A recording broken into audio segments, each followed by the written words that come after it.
All right, all right, all right. You know what time it is. NGNWR making a glorious, miraculous return. Once again, we've had more stops and starts than a old man with a pacemaker. But I think this relaunch is going to be for real this time. Hot off the pay-per-view Survivor Series. I'll get more into that later. I got plenty to say about that. But this is your excellent host, The Brand. No gimmicks needed. Wrestling Radio. NGNWR. Got an exciting show. Gonna run down a whole bunch of stuff, so stay tuned. Here we go. We're live.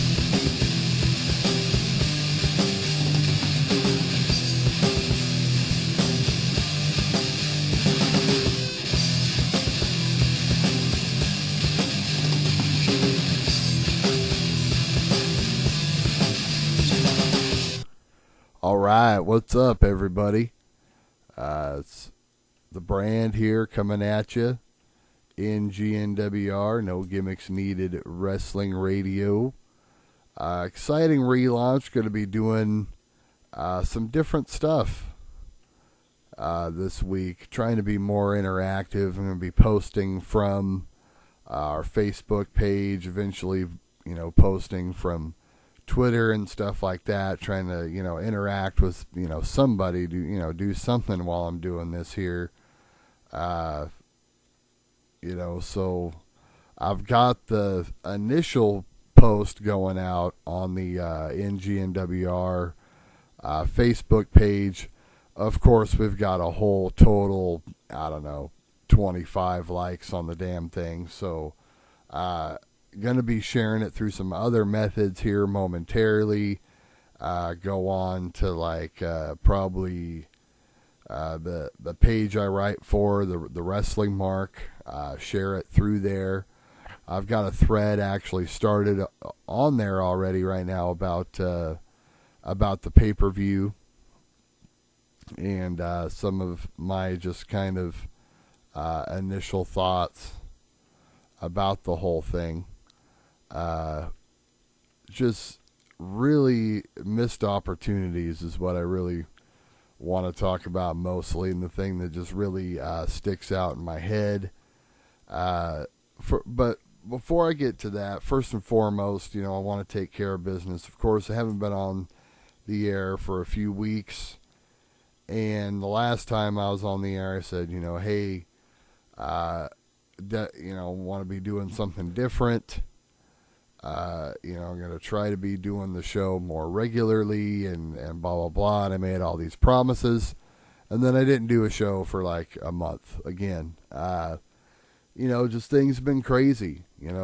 Different schedule with the whole, day job thing and just life in general. So I'm trying to basically change up exactly what day that I end up doing this. And so right now, I usually would do the show later in the week, around Wednesday or Thursday, and release it over the weekend. As it sits right now, here we are Monday morning, and I really think that that's going to be a better thing, a more consistent time, so I can cut it, get it out by Monday night, right before Raw. I really think that that's gonna just work out better, just personal schedule and otherwise. So gonna be focusing on being more consistent, trying to grow the old fan base, if you will, and like I said, reaching out via social media and whatnot as well. So it's gonna be a consistent thing going on here. And that's what's cool, is because I get to do what probably my favorite thing is to do as far as wrestling goes. Of course, as far as I'm concerned, the weekly shows can get really droning. but pay-per-views, though, special events or whatever we're calling them now, always get my attention. So, of course, we had Survivor Series last night. That's going to be the lead topic that I have going in here, and I'll just kind of break down the show real quick. First and foremost, I want to say that the show started off great. Roman's match with Del Rio was, I thought, absolutely amazing. Del Rio just kicked it into this gear that I was surprised isn't. He's in great shape. I haven't seen him in this kind of shape in years. If ever, WWE, just looking great, and it was a great way to start off the show. Ultimately, in retrospect, they had such a great match. It was probably the best match out of all the tournament matches, to be honest with you. And hindsight being 2020, should it have closed the show? I don't know. But being that as it may, they had a great barn burner match. Great way to open up the show. Roman ends up going over, and then we roll into the second tournament match, which was Kevin Owens and Ambrose. And of course, Ambrose goes over there, which I thought which once again goes, foreshadowing to the main event, which, here was the main event right there. You knew it was going to be Ambrose and Reigns for the championship, which was interesting, having the whole two faces go at it, which to me signaled that we were going to see maybe some kind of heel turn or something along those lines. Of course, that ultimately didn't happen. So, but getting to that later, right before this Ambrose and Owens match, there was a promo by Reigns, which, I'm sorry, was just one of the worst promos. There's my mom hacking up along in the background there. One of the worst one of the just goofiest just promos ever. Kevin Owens tried to come out there and save it, and just the whole thing. But yeah, so it was interesting. I thought that they went ahead and went with that as the championship match later on, and like I was saying, definitely to me smelled of heel turn. And anyway, so yeah, that's where we're at. Ambrose, Reigns, there we go. Their match leading into later on. And then I believe we went into the, it was the traditional Survivor Series match, which to be honest with you, didn't catch a lot of it. The intro, though, I thought was kind of amusing.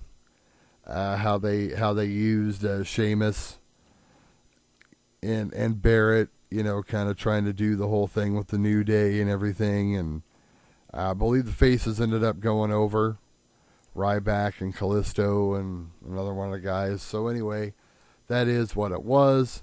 Didn't catch the Divas match. From what I understand, it went a pretty long time, it seems like.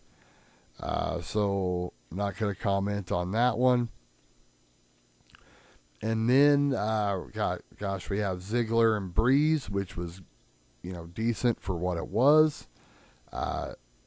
Definitely amazing to have a spot like that in the card for Breeze. It was just my initial thoughts. Gets a big win over Ziggler on his first WWE pay-per-view. It's a good way to push a guy. And, hopefully they continue with that momentum. He's shown that he can take the ball and run with it, I think. So that's great for Breeze. I'm a big fan of Breeze's gimmick and his work and the whole deal. Then from there he had the Undertaker match, which honestly, there's been so many Taker entrances over the years, and it's always the whole joke, of Taker takes 20 years to get out to the ring.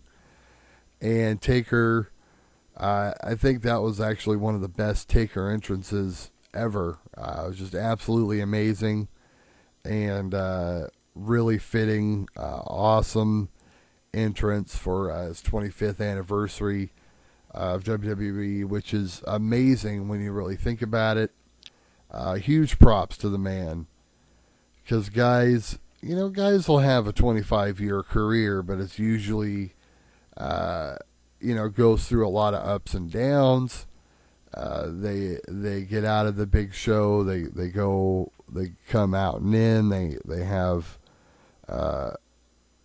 seemingly low lights and highlights of their career, and this just kind of ends up being, there's so many sad stories out there, but for Taker, man, 25 years at the top of your game, in the biggest company, throughout that whole time, the industry standard is just amazing, and he's still in great shape, doing what he, and everyone thinks that, this is going to be his last match or that's going to be his last match. People have been saying that about the dude for the last 10 years or so. So I'll believe it when I see it, as far as that's concerned. Him and Kane do a nice little piece of business with the Wyatts. Nothing, it's what you'd expect. It wasn't amazing. Wasn't bad either. It was your standard, Brothers of Destruction, tag team match. Them going over, bing, bang, boom. Huge celebration. And so roll that into the main event. You got Roman Reigns taking on Dean Ambrose. And these guys are fighting it out for the title. And it's interesting, like I said, I mentioned there earlier, how we even got to this point is interesting. And like I said, I felt a heel turn coming. This match, I expected so much more from it. It was just so, I don't know. And I didn't watch the show live, so I don't know where they were time-wise. But it seemed like it was so rushed. I mean, they were barely in there 10 minutes. It seemed like, to me, the match just seemed really, really short. And Reigns just goes over, just like that. Just seemed really effortless and really flat. And definitely didn't feel like it was the right moment to me. I don't know, just watching it. But, Reigns is a champ, yeah. And then here comes Triple H out. Triple H, tries to admonish him. And, of course, Reigns denies him. And amongst all the confetti and all the chaos, here comes Sheamus now. Cashes in the briefcase. Ultimately ends up stealing the title right out from under Reigns. And so here we go. It looks like this is what WWE's plan is for the next few months now. Once again, Roman Reigns on his chase for the WWE title. This time, instead of having it robbed, via triple threat, he actually won the title, experienced and tasted, the golden, throne, if you will, and then had it ripped out from under him yet again. And my initial thoughts are, folks, is, it's really just reminiscent to me of SummerSlam 2013. Daniel Bryan beats John Cena for the title, and then here comes Triple H. He turns on Daniel Bryan. Of course, he was the ref in that match, but he turns on Daniel. Out comes Orton, cashes in his briefcase, and now Orton's the guy for the Authority for the next few months. And then, of course, that led into WrestleMania with the ultimate conclusion of Daniel winning the title, which at the time, I guess you can say that wasn't the plan. By all reports, there was something completely different, planned for WrestleMania. The Daniel Bryan thing ended up being kind of a plan B, if you will. But this kind of seems reminiscent of that. How it seems is, and how bizarrely predictable WWE has been. It looks like that's what it's going to be. Sheamus is going to be that Authority guy doing the bidding for the next few months, and then we'll probably get the big Roman Reigns match, at WrestleMania. Maybe I'm wrong. I hope I am wrong, but that seems to be where it's going. Maybe it'll be a lot shorter. Maybe they'll go ahead and give Reigns the title at TLC, at Rumble, sometime before that, and that would be interesting. And then who does Reigns defend it against? There's all kinds of possibilities there, but it just really seems eerily reminiscent and just kind of stale. And I think that WWE ultimately missed a huge opportunity to shake things up and make things a little different. And that's just my opinion. I want to hear what you have to say about Survivor Series, about everything. You can email me, NGNWR at gmail.com. You can also comment on the thread. I'm going on my 20 Facebook likers here. I'm also going to be posting that on the Wrestling Mark here very shortly. So, I don't know, maybe someone will reach out. That would be cool. I'm going to take a little break here. We're going to get some stuff going on. And I'll be right back with you. Who knows what we're going to cover in the rest of the show. I really want to switch gears, though, because I'm really kind of tired of what's going on, to be honest with you. But anyway, we'll hear your thoughts. We'll hear some other stuff.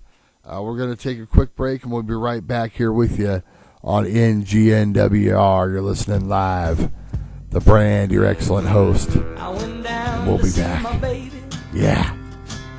She was working real late. I thought I could surprise her, but I'm always behind the eight. She was pouring highball 7 as I looked across the room. She was giving out a number. She played me for a fool. Gonna shake the foundation. Everybody make a sound. Shake the foundation.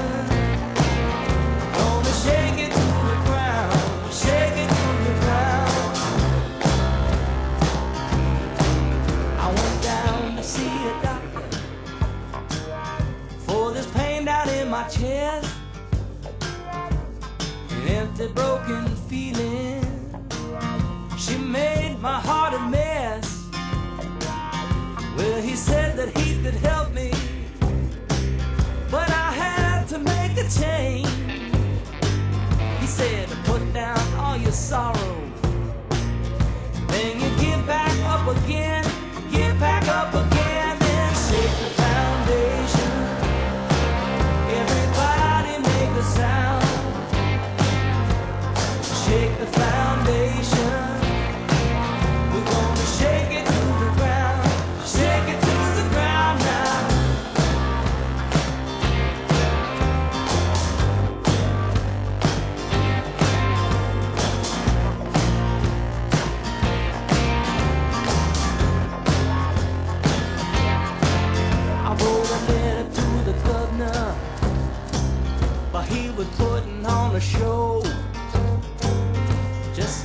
kissing on the baby. He'll never tell you no. Oh no, you can build yourself a castle with walls of solid stone, but it'll never do you no good if there ain't nobody home. Ain't nobody home. Just shake the foundation. Everybody make a sound. Shake the foundation. We're gonna shake it to the ground. Shake it to the ground now. Shake the foundation. Everybody make a sound. Shake the foundation. We're gonna shake it to the ground. Shake it to the ground now. Shake the foundation. Shake the foundation. Shake the foundation. All right, welcome back, everybody. Talk about all this stuff, about how disheartened I am, with the product at times. And, overall I've been pretty positive, but, we'll just have to see where things go from here. One thing I have been positive about, and one reason maybe why I've been distracted from doing the show, mentioned on a couple episodes back, I think, that I have been a little bit lost in Xbox One land, and of course was very excited about WWE 2K15 coming out. Went out and bought the thing the week that it came out, and just been playing my heart away on it. Was very excited about the prospects of the career mode. Sounded really great. I remember watching a video that was like, it's 15 years and it's totally customizable as to what you want to do on there, what kind of path you want to take to the title and everything else. And it's been pretty extensive, and I've been pretty impressed for the most part. I'm not even a whole year into it, though, to be honest with you. I did get a little bored with it, and have went to some other modes since then because, quite simply, it doesn't really allow you to do exactly what you want to do, and I'll explain that here in retrospect. Basically, I created my guy. You go through. At first, I was just kind of following the normal steps. As to what it's, basically telling you to do. You challenge for the NXT title. You start going through the contenders, and it kind of places you in situations against those guys, each week, so you can move up the ladder accordingly. And that happens pretty fast. And then I was the NXT champion for a while, and I was like, okay, this is cool. I defended the title a few times, whatever. And I was like, I'm just kind of, but there wasn't much to it. They kept sending me these guys that they wanted me to feud with, like Kalisto, and I was just like, this is just kind of lame. I'm like, okay, well, I want to just go to the main roster. So I'm like, all right, well, I'm going to go to the main roster as the NXT champion, like Kevin Owens did, and I could start going for another title. I figured I'd be able to collect titles. Well, no. It makes you, whenever you want to go for another title, let's say you decide you want to go for the Intercontinental title on the main roster, basically once you decide that, boom, you're done. You don't have the NXT title no more. You just all of a sudden are now doing this other thing, which is understandable, as far as the simplicity standpoint, but it's like, I figured it would have been nice to either put me in a situation where I had to drop the title, where there was some kind of explanation, or, or something. It just seemed kind of empty as far as like what the accomplishments mean as you're going through them on the game. So anyway, I start going to the main roster, and I'm going after the Intercontinental title. And I just decide, well, okay, you can start a feud with whoever you want to, by interfering in their match. That'll trigger to where you start a feud with that person. So I'm like, okay, I'm going to go for the Intercontinental title, so I'm going to go after Sheamus, who is the Intercontinental Champion in the game. So I interfere in Sheamus's match, and it starts a rivalry between us. So I'm like, great. So I'm going to immediately jump into a rivalry with the champion and win the title, and I'll be able to just run right through this, basically what I want to do. And no, it doesn't turn out that way. I do start the rivalry with Sheamus, but what it ends up doing is a couple weeks into it, before it actually really gets going, it decides, okay, well, you're going to have a match with Sheamus on Raw or whatever, and they make the match literally two difficulties above whatever game level that you're playing at.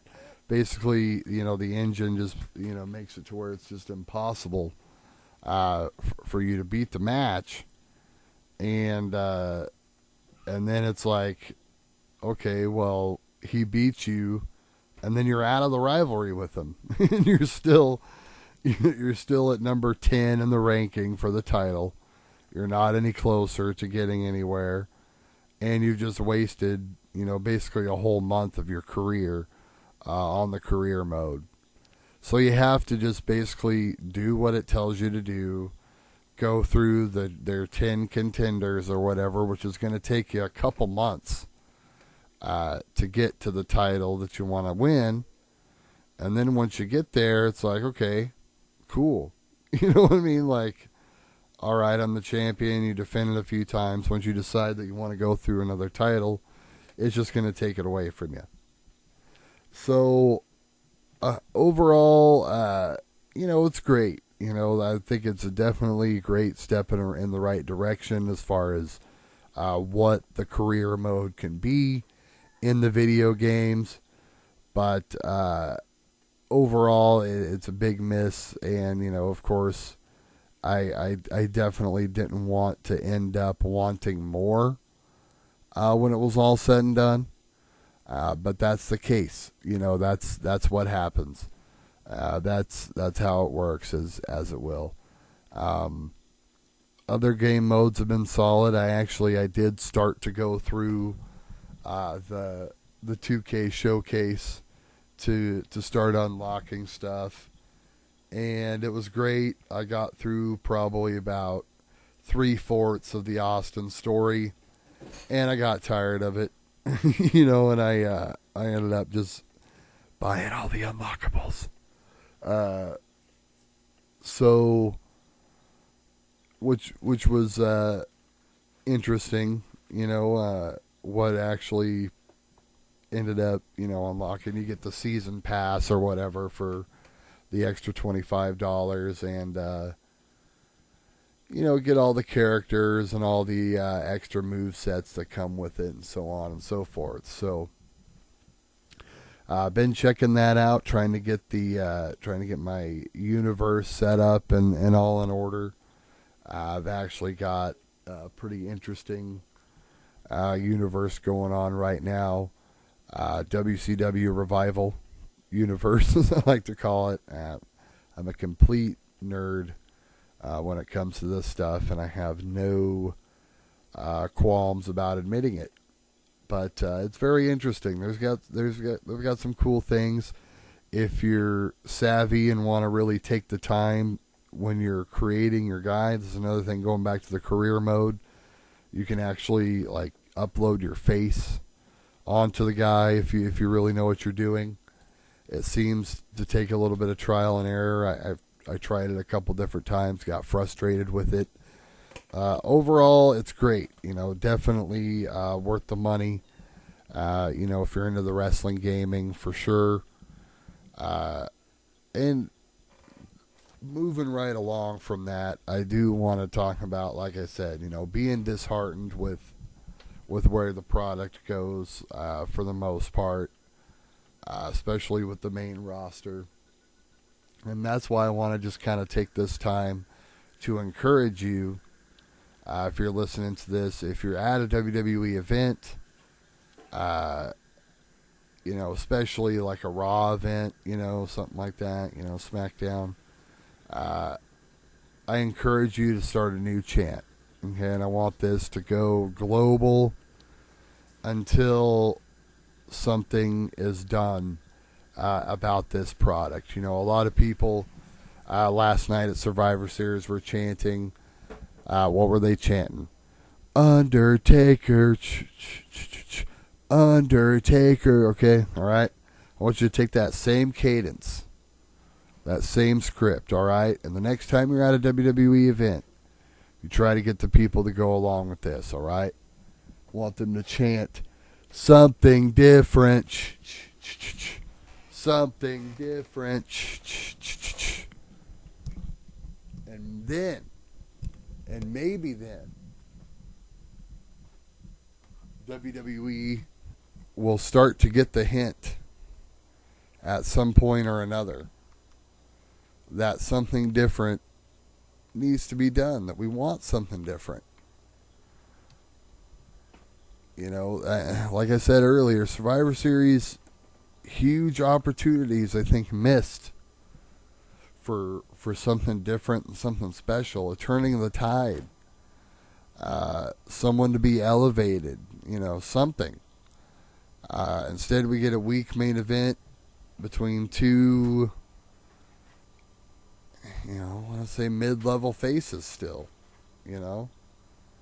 and that's what we get. I don't know. I just really think that there's so much more that could have been done, could have been expanded upon. And I don't know. I'm going to get off of this horse for now. Before we roll into another break and I start wrapping up this show, I do also want to make mention of something else real quick. I'm not getting any feedback anywhere. I actually just posted something on the Wrestling Mark as well for people to reach out, and it's reached 8 people apparently, according to good old Facebook. So there you go. And this platform right here with the Wrestling Mark, which I'm very fortunate to be a part of. Actually, want to say it's basically our first official sponsor here. Facebook.com/The Wrestling Mark. Definitely check that out. Like it. And anyway, this is something that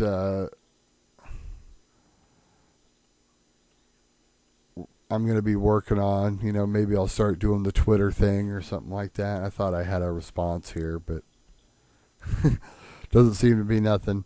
Before I take a quick break, though, I do want to mention something real quick about personal endeavors. I don't know if I mentioned this a few episodes back, but I am going to make it official.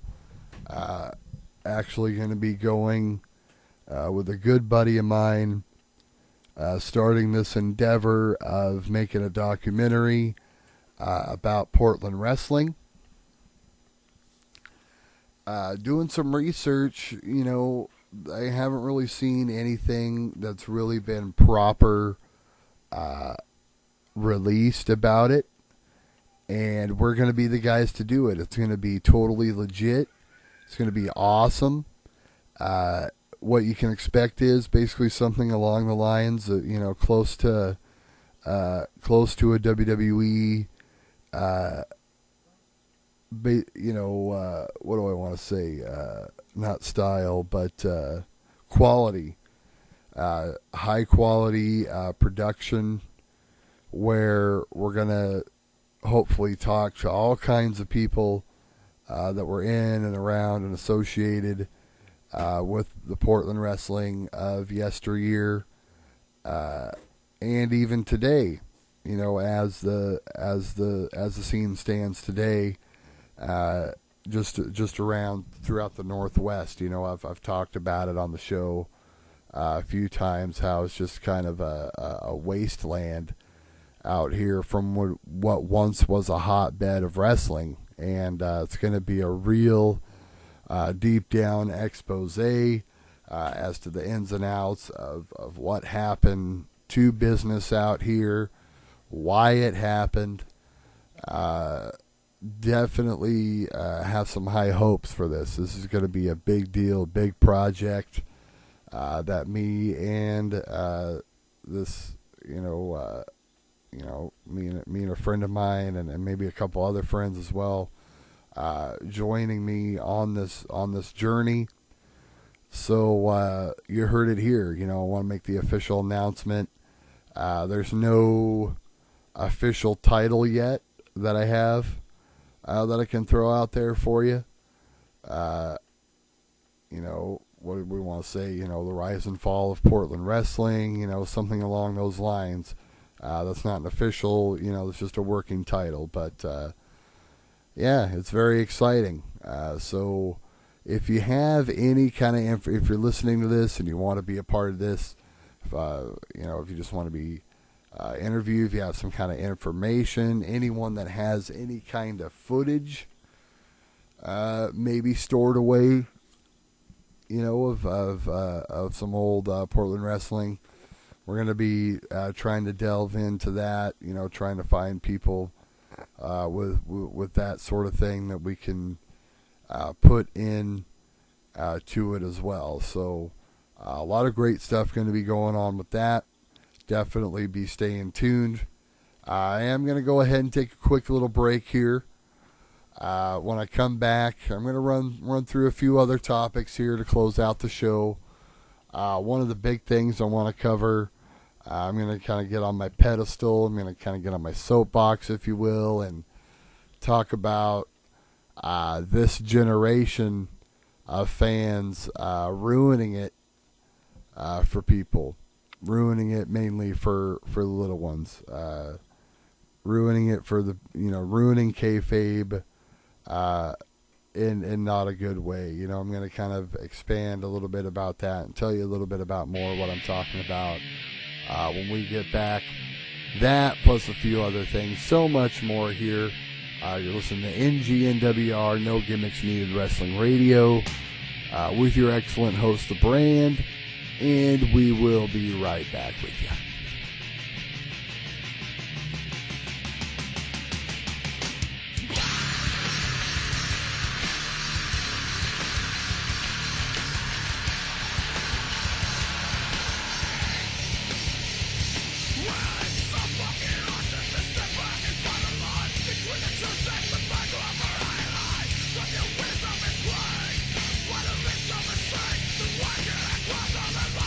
Time I look back to my father's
All right, we're back, and I'm going to wrap things up here on the show.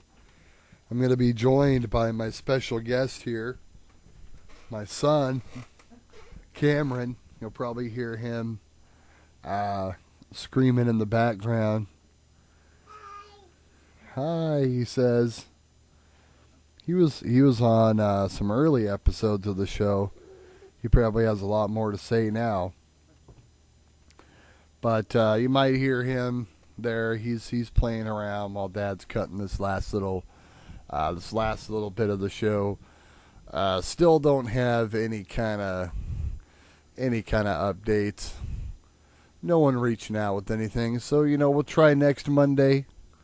The more that we reach out, the more that we make it a regular thing, the more likely that this is willing to take off. It's nice to use it as a platform for the show, to get it out there, get some more word of mouth, some more stuff going on.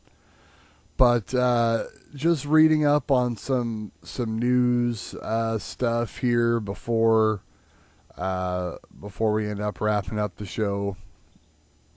Not to beat a dead horse, but reading stuff here as it relates to Survivor Series last night. Apparently it was pretty much a last-minute deal.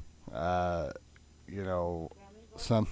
of those situations where creative and the higher-ups WWE have just been really clueless as to what they ultimately wanted to do. And this was something that they just apparently finally decided on. Okay, we're going to go ahead and go with this the day of the show. And sometimes you got to do that. When you're in a position that pressured situation, of course, the whole world is, the whole wrestling world's watching you. This is the big time. This ain't some small potatoes promotion. This is WWE, and I think ultimately, Triple H, Vince, the people calling the shots there, ultimately wanted to play it safe. Really, I think with this decision is basically what it boils down to. And like I said, everything that I've been reading here just seems like it's been, it was pretty much last minute. So we'll see where it goes from here. How long Sheamus's world title reign goes. We got Raw tonight. How is it going to be? Is it going to be similar to how business has been conducted these last couple of years? With the Authority champion and more of the same, the Authority versus whoever. It's getting pretty tiresome. As far as I'm concerned, I think they still have a chance to maybe take a left turn tonight on Raw to do something. We'll see how that goes. But if history has any kind of bearing and how predictable that the product has been lately, we're going to see more of the same. Sheamus and the Authority versus Roman.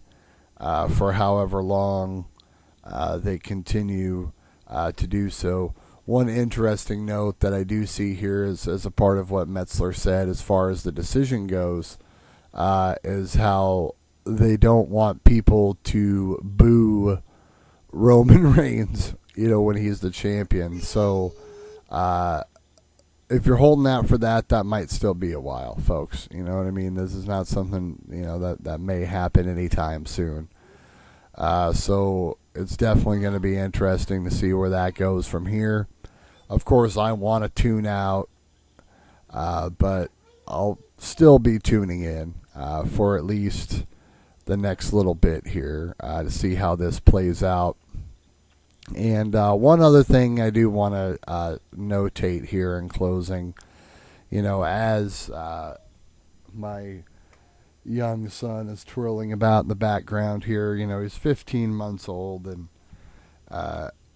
watching him and watching my daughter, who's nearing 9 years old, And when I watch the product now, of course, it's more geared towards kids than it's ever been. It's very, very lighthearted for the most part. It has restored a little bit of its edge recently, and it has a somewhat harder edge. But it's the promotion's geared towards kids once again.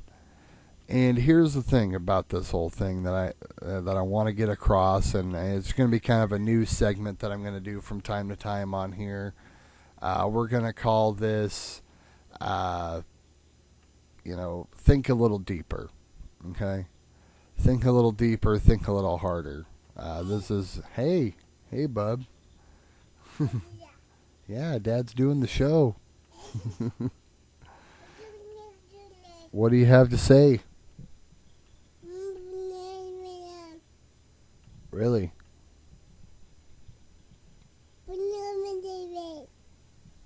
I did not know that. You want to tell us a little bit more about that?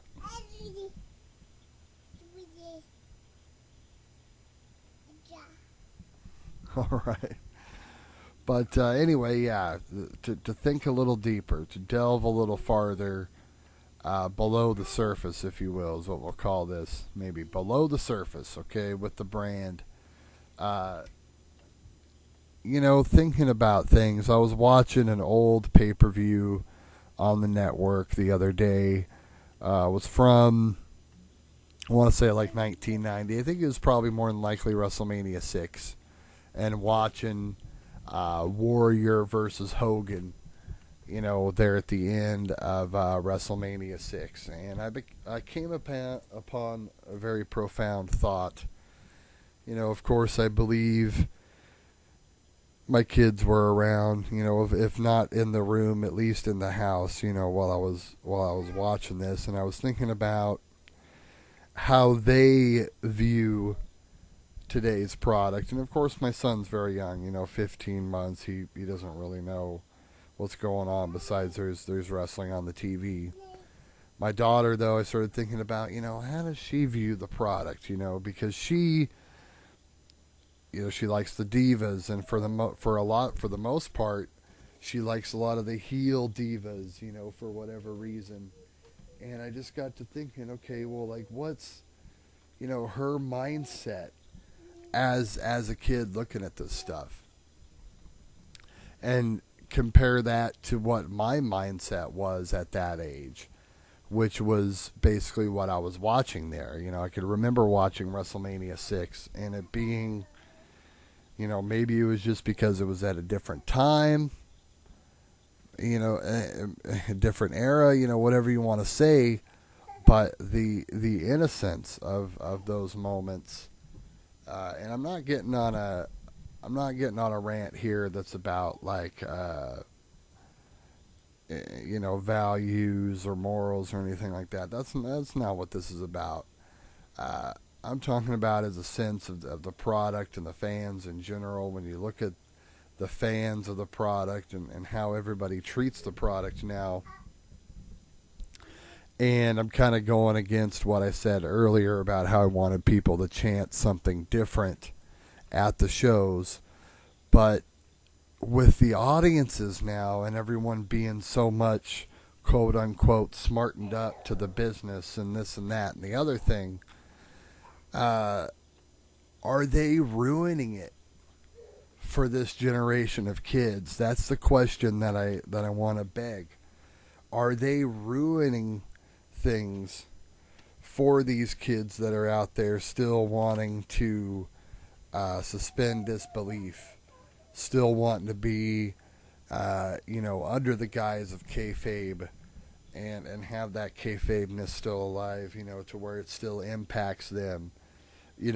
If you imagine, go back to WrestleMania 6 or WrestleMania 7, sometime in the Hogan era, if you were a Hogan kid, and you think about how watching those shows would have been if you were watching those shows with people, half the crowd chanting that Hogan sucks, or, any of the other things, that they'll chant at someone like John Cena, someone like Roman Reigns, someone that the WWE machine has geared itself and oiled itself for pushing towards these kids, just like Hogan and the Warrior and people like that were pushed on us as kids.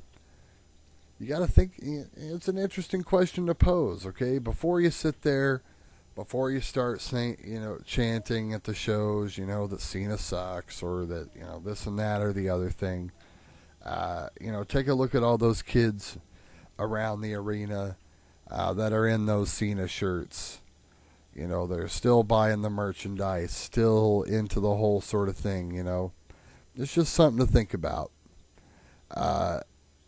It just wasn't like that. It was a completely different era. If you could imagine going back to WrestleMania, who knows? Even, WrestleMania, want to go to WrestleMania 6 as an example. The crowd was split. One of the first split crowds ever, especially in WrestleMania main event history, where you had two huge faces going against each other. It's, the crowd split right down the middle. Half the crowd's chanting for Warrior, half the crowd's chanting for Hogan. Nowadays, you're going to have, it's different. It's not because people are endeared to John Cena. It's because there are people that are wanting to make the show about them or whatever, and that's their thing. That's part of the gimmick is, John Cena sucks or, whatever it is. It's all very clever. It's all very fun and games. It's fun. It's great, and I understand it. And I'm not knocking it. I'm not saying that people shouldn't do it, but I'm just saying that it's something people should maybe think about from now on. When you're running down these guys, your Romans and your John Cenas and these guys that are picked to be the company guys, you're throwing a cog in the machine, and everybody wants to rage against the machine and be a part of something that throws a wrench in all those plans and all those things that people want to do. But just think about the kids, man. That's all I'm saying. From time to time, do that in your own time. Enjoy the product on your own. And there's going to be certain situations that merit that sort of thing. The Yes movement was a whole different thing in of itself. That's a time where the storyline and the situation called for it. And just like now, when I told people, hey, when you're at a show, chant something different. Something different. Something different.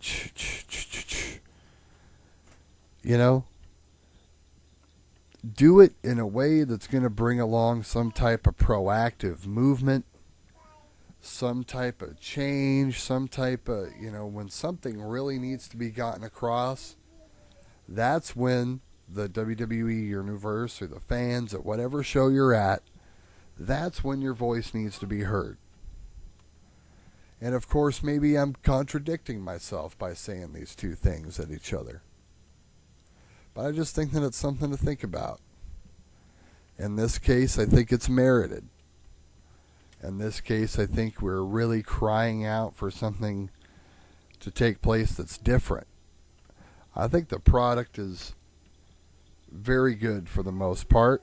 I think it suffers from overexposure, to be honest with you. It's a lot of TV time to fill during the week. It's a lot of rehash. Why are the ratings going down? That's what I'm thinking about. Why are people checking out? Is it because kayfabe's no longer alive? Is it because there's too much exposure with the WWE network and so on and so forth that people just aren't watching Raw by that traditional means anymore? Maybe. I'd like to hope that, if the ratings aren't there, maybe people are watching it on YouTube or, Hulu, or maybe they're just waiting until it comes on the network in a couple weeks or whatever they're doing, downloading it off of platforms, who knows? You'd like to think that people had some kind of hope in the product, but maybe they don't. Maybe people are starting to tune out in droves, and maybe this is how it's going to be. As my son sings the song in the background here, I don't know if you can hear him. He's got his little guitar out. He's amazing. I think that is about going to wrap her up here, that I'm going to get down off of my soapbox. I promise. This has been a great show, like I said. Going to try to get this out every single Monday. Gonna crank out this, preview Raw a little bit, if I even continue to watch Raw. Next week we're gonna talk about some different stuff. Maybe have a couple guests call into the show. Maybe have some people actually respond via this call out next week. It should be interesting. The sky's the limit. There you go. That music means that we gotta wrap her up here. We don't have much time left. But I want to thank you all for joining me. And I have a new episode up every Monday. Count on that. The brand NGNWR. No gimmicks needed. Wrestling radio. We'll see you next week. Bye-bye.